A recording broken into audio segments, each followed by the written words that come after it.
The first time I called, it went to voicemail.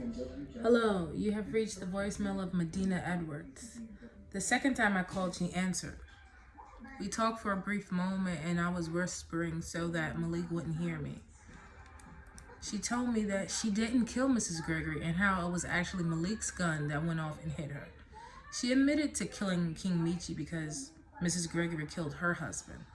There was something about the tone in this woman's voice that made me kind of believe her. I asked, was she really Malik's and Melissa's birth mother? She told me yes, and how she's willing to prove it. So we made a plan to meet up in 5 minutes without anyone knowing to do a DNA test. I had the key to the lab room at work and in the hospital, so this was going to be easy for me. Malik was still in the shower cleaning off when I quickly snuck in and took his toothbrush off the sink and left out the house. Meeting up with Medina Edwards in a nearby eatery, I was a little shaken up and afraid because I was unsure if, she was the one who killed Mrs. Gregory or not.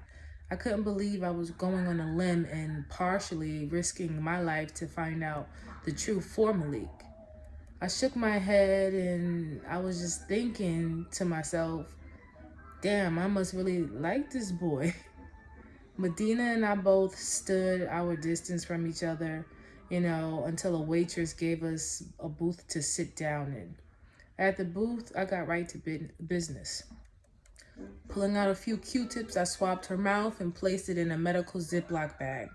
As I got up from the table getting ready to leave, head out to the lab, Medina grabbed me at my wrist and said, "Thank you," with tears in her eyes.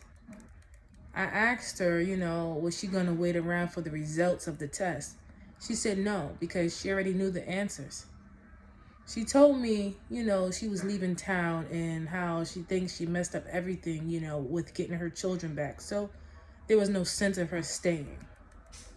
She also told me she was the one who took Malik's gun from the crime scene because she didn't want him, to get in trouble with it being, the gun with the prints, blah, blah, blah. And she passed the bag to me with the gun in it.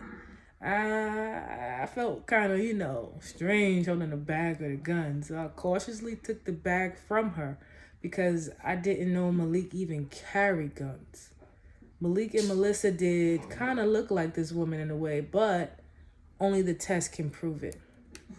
So she thanked me again and left the restaurant.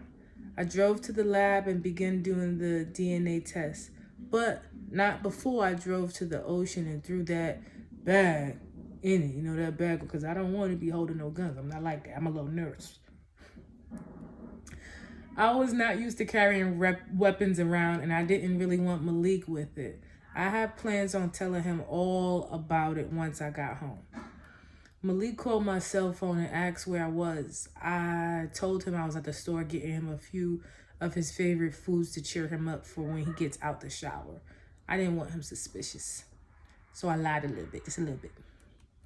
Meanwhile, at the lab, I stripped, Malik's toothbrush of its bristles and placed it in a jar filled with liquid. I did the same thing with Medina's swabs.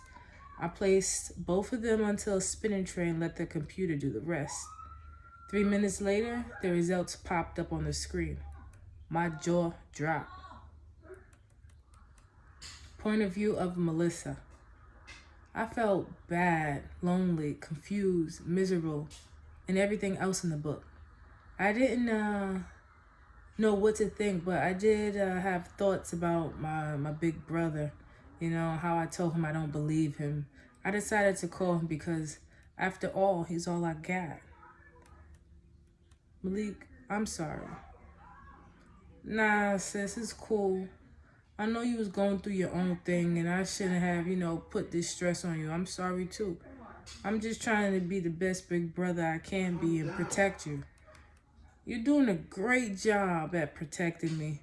Not once have you let me down, and I love you for that, Malik. I love you too, sis. Malik, what are you doing? Just got out the shower, waiting for Lene to come back in the house. She went to the store to get me something to eat. Can I come over and be with you? I really don't want to be by myself right now. I mean, Derek is coming with me, but it's not the same, without mommy and all. I said, trying to wipe the tears away. She was sniffling on the phone. Enough said. Come over, sis. Derek drove me to see my brother. He was sitting on the stoop outside waiting for us. We embraced in a long, tight hug and cried a little. Lene wasn't home yet, so Malik showed us around the house and told us to make ourselves comfortable. I smiled at him and asked him, was him and Lene dating? He smiled back and said no, and how he wished they were. I could tell my brother really liked her. By the looks of it, he seemed, very at ease and at home. I felt very happy that, she made him feel this welcoming and comfortable. She was a cool chick. A few minutes passed by, we heard Lene make her way in. She was a little wet from the rain and she had bags of food in her hand. She gave, me and Derek a big hug and walked over and kissed Malik, whom seemed to be shocked by, all of it. I laughed out loud at the gesture. It was too cute. He was about to question her on why, she just kissed him, but she cut him off saying she had something to tell us. We all sat quietly and looked at her. She told us she met up with this woman who claimed to be our mother and how, she gave her a bag with a gun in it. She also told us how it was Malik's gun and how it went off and killed our mama Gregory. We concluded it's something, we'll just have to wait and see what the medical reports come back and say. Malik asked Lene, so where my gun at then? And she told us she threw it over the railing into the ocean because she didn't feel safe having it, in her house, or she didn't feel safe with Malik having it.